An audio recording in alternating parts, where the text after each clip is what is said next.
Pemerintah melalui Badan Pusat Statistik dan Badan Perencanaan Pembangunan Nasional tengah berupaya melakukan reformasi sistem perlindungan sosial dan percepatan penghapusan kemiskinan ekstrim melalui program registrasi sosial ekonomi atau Reksosek.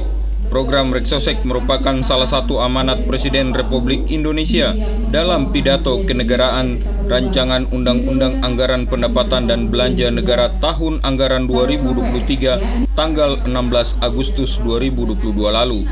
Badan Pusat Statistik Provinsi Papua telah menargetkan pendataan sosial ekonomi masyarakat di seluruh bumi cendrawasih berakhir pada akhir bulan November 2022. Hingga saat ini Reksosek Badan Pusat Statistik Papua masih berada di angka 44,2%, sedangkan target pendataan dari BPS Pusat seharusnya sudah mencapai 80 hingga 100%. Untuk wilayah Papua, hanya Kabupaten Kerom dan Merauke yang telah merampungkan data 100%, sementara daerah Pegunungan Tengah belum mencapai 1%. Kepala BPS Provinsi Papua, Adriana Carolina, mengungkap sejumlah kendala saat petugas melakukan pendataan di daerah pegunungan Papua, seperti situasi medan yang sulit dan kondisi keamanan, sehingga membutuhkan pendampingan lengkap dari aparat.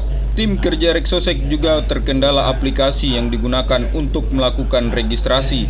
Namun permasalahan itu telah dikoordinasikan dengan BPS Pusat sehingga waktu pendataan diperpanjang hingga akhir November 2022. Mengalami kendala aplikasi, BPS tetap melakukan input data secara manual, sedangkan untuk 3 daerah otonomi baru, petugas tetap melakukan pendataan. Tetapi kalau sekarang memang dari kendala aplikasi Biotek itu harus yang terdaftar yang bisa mengupload data tidak bisa atas nama ibu, tetapi di-upload oleh yang lain tidak bisa. Jadi itu memang agak sedikit kendala dari aplikasinya. Makanya tadi memang ada pertemuan, kita minta bagaimana bisa diperbaiki.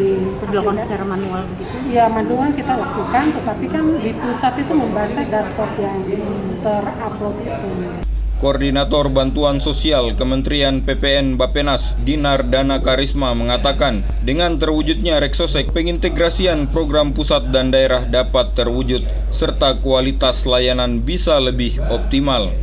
Sosialisasi ini kami harapkan kami bisa meminta bantuan teman-teman media juga untuk menyampaikan kepada masyarakat terkait dengan Reksosek dan pentingnya Reksosek juga, sehingga nanti masyarakat ketika membaca di media bahwa ada acara ini, bahwa capaian pendataan di Papua masih cukup rendah, ini bisa memahami apa itu Reksosek dan bisa kemudian berpartisipasi, sehingga mudah-mudahan tanggal 14 November nanti bisa meningkat signifikan jumlah masyarakat yang dicakup dalam Reksosek.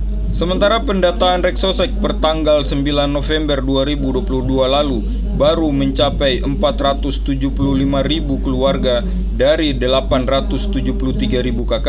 Sebanyak 174 bangunan yang ditagging merupakan tempat tinggal bagi keluarga sangat miskin, 439 kategori miskin dan 404 tidak miskin. Untuk progres geotagging terlihat lancar di wilayah pesisir utara dan selatan Papua, sedangkan daerah pegunungan masih menemui banyak kendala. Dari kota Jayapura, Papua, Yesi Iriani, Jaya TV mengabarkan.